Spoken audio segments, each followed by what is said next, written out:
4 years ago, President Joe Biden became the president of the U.S. after a valiant fight against a second-term Donald Trump presidency. Joe Biden had attempted to run again against Donald Trump for a second term, but on the eve of the election reaching its fever pitch, Joe Biden had pulled out, leaving Kamala Harris with a few months to campaign as she took on the fight as candidate against Donald Trump. What is and will be the legacy of a Joe Biden presidency that sought to stabilize U.S. politics after a rancorous first term of Donald Trump? And more importantly, what is to be expected in the first few days of a Donald Trump presidency? Sherwin Bryce-Pease coming to us live from the U.S. SABC Correspondent. Sherwin, perhaps we should start here. Earlier on in the press room of the White House, Joe Biden had delivered an address on the ongoing exchange of prisoners and hostages between Hamas and Israel. He had been a part of the ceasefire deal negotiations. However, that victory seems to be claimed by Donald Trump more than it is by Joe Biden. Talk to us about how that textures the exit of Joe Biden leaving the White House and how it textures the entry of Donald Trump entering the White House. It's certainly interesting, Oliver, how Donald Trump and Joe Biden both claiming, that they played the biggest role in terms of securing the ceasefire deal has become such a talking point. President Biden, the outgoing president, in the last hours of his presidency, coming out to speak to the media as this hostage deal now begins to be implemented with the release of the first three hostages, 3 women, we understand, to Israeli forces. They are now in Israeli forces. And President Biden speaking a short time ago saying, Oliver, that today the guns have fallen silent in Gaza. And I don't think we can underestimate quite what a momentous moment this is, given that the last time Gazans and Palestinians in the main enjoyed a ceasing of hostilities was a short week-long pause in November of 2023, soon after the attack by Hamas on October 7th of that year. And since then, there has been no pause in fighting. So you see President Biden really inserting himself here, even as this hostage deal gets underway, given the U.S.'s persistence in terms of these negotiations in seeking to get this deal across the table. His 3-phase plan was first mooted in May last year, endorsed by the UN Security Council.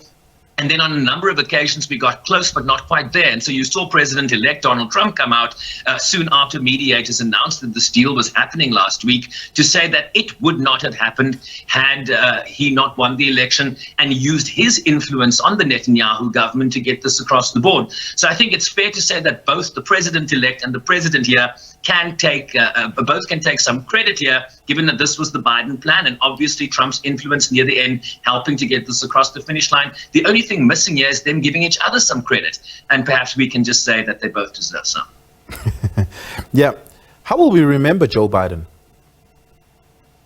Well, Joe Biden, in the end, came in on a promise to save the soul of America's democracy. And what he did in that moment is to assert America's influence in terms of building up alliances, shoring up alliances, reestablishing alliances that perhaps were frayed under the Trump administration that Biden came in to replace. His idea was to be a transitional president, given his age, his advanced age, that all sort of capitulated and fell apart during that first debate performance, that halting debate performance that essentially changed the game of the presidential race, a game that many thought Biden in that advanced state was going to lose. Kamala Harris coming in very late in the game, putting together a campaign in 6 weeks, and in the end losing. And I think what you see here is, despite Biden sort of recovering the U.S. economy post the COVID pandemic, passing historic legislation that is going to take years for Americans to feel the impact, I think he can be very proud of that legislative legacy. But of course, in a sense, coming politically to naught, given the fall apart we saw in June last year during that debate performance, and of course, Donald Trump's triumphant return. And let's not underestimate the triumphant return that this is for Donald Trump, having been ousted from the White House 4 years ago, having been twice impeached, convicted in a civil trial of sexual assault, convicted of 34 counts of felony fraud. He becomes the first president to be re-elected despite being a convicted felon. He had several federal indictments in relation to seeking to overturn the U.S. election, the retention of classified documents that related to his time in office. He's overcome an assassination attempt. The list goes on. So this will be a full circle moment for Donald Trump as he, re-emerges as the United States president with a long list of things he'd like to do, Oliver. The last time Donald Trump became the president, on his first day, he had signed a slew of executive orders, which, by the way, is part of tradition of an incoming president. They sign executive orders, low-hanging fruit stuff that doesn't take much to cross the line, and it makes it seem like they've hit the ground running. What are we expecting for Donald Trump to do tomorrow after he takes oath? The new formula, it seems, of American presidents coming into office is to sort of undercut what their predecessors have done in the immediate term. And the immediate term, the only leverage a president has in the immediate term is to issue executive orders that often deal with the rules of how government works, maybe cutting regulations. We expect the president to focus on illegal immigration, maybe the exiting of illegal immigrants, 11 million plus in the United States. That became a central theme of his campaign.